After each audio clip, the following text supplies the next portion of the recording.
Welcome to what's hopefully going to be the final episode in this mini-series where I attempt to get a Ruggerini vertical shaft diesel engine running. So far it has proven difficult, but I'm hoping we are now on track to at least get it started. As you can see, the new starter motor has arrived. That is a direct replacement of the one which I have removed. So all nice and new, there should be no issues. I've turned the engine over by hand, turns really well. Obviously much harder to turn than a petrol because it is a diesel, higher compression. But yeah, it feels just right, just like the Lamborghinis when you try and turn those over. So firstly I'm going to get that fitted, and then I should be able to turn the engine over to bleed the fuel system. See, I haven't actually got the fuel lines connected to the injectors. I want to get all the air out, and then once I've done that I'll be able to put the covers on the engine and hopefully I'll be able to drive it. So just going back very quickly to what a few people suggested, obviously checking the oil coming back into the tank here. This is the return from the scavenge pump. You need to look at that to make sure the oil is actually coming back correctly. But it really is looking so likely that somebody just added way too much oil through this filler cap here, whereas you're supposed to put it through here, where the dipstick is. It really has been a challenge to figure this out, but as other people said, quite rightly, I think some of the older motorbikes with a dry sump design, if you leave them standing for several months to a year, they can fill up from the oil tank. So I think it is a very similar design, because essentially this is a horizontal shaft engine flipped upon its end with a dry sump fitted. That's the starter motor fitted. Let's try and turn it over.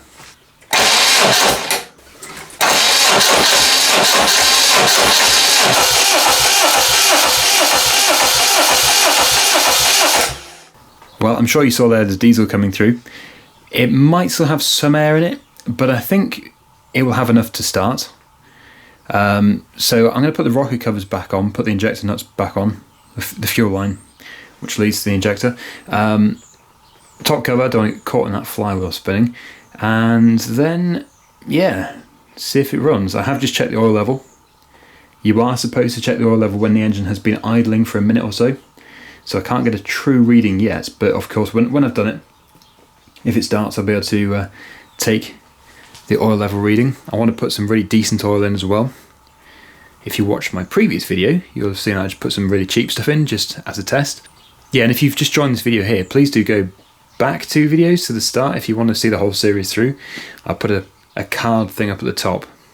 I've got the 2 new rocker cover gaskets here. They did need to be replaced anyway, and these have cleaned up quite nicely.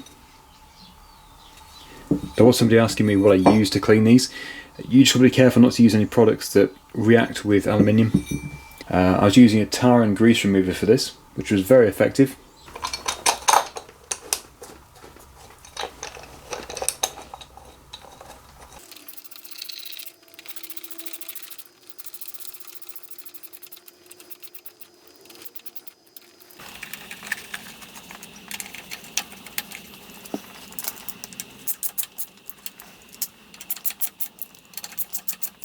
There we go.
And there we go.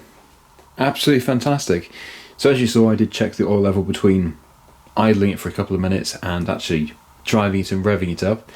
It went down, as you would expect, because it was taking oil and it was lubricating all of the internal parts. And then I topped it up to the correct level and drove it, as you saw. I then checked it again, and the oil level had not decreased at all, meaning the scavenge pump was working really well. It was putting all the oil back into here from the crankcase. It was actually really obvious that it had been pumping before, because there were a few air bubbles, but yeah, you can't really see much anyway. But yeah, the dipstick is showing the correct amount. So that really has narrowed it down to only two things, I think. There is the check valve still. Maybe over time, a long period of time, oil does still leak out of the oil tank on the back into the crankcase, or it could be much more simple than that, and the previous owner just filled the oil through here. That goes straight into the crankcase, not into the oil tank, and by doing that, they overfilled it.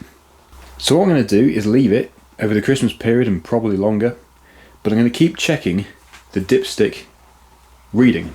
So if I can see it going down, I know the oil is coming out of that tank and it's getting into the crankcase where it should not be when it's not running. And yeah, that would eliminate that other possibility of somebody just overfilling the oil. And then we'd have pretty much narrowed it down to that oil check valve, which many people have been going on about.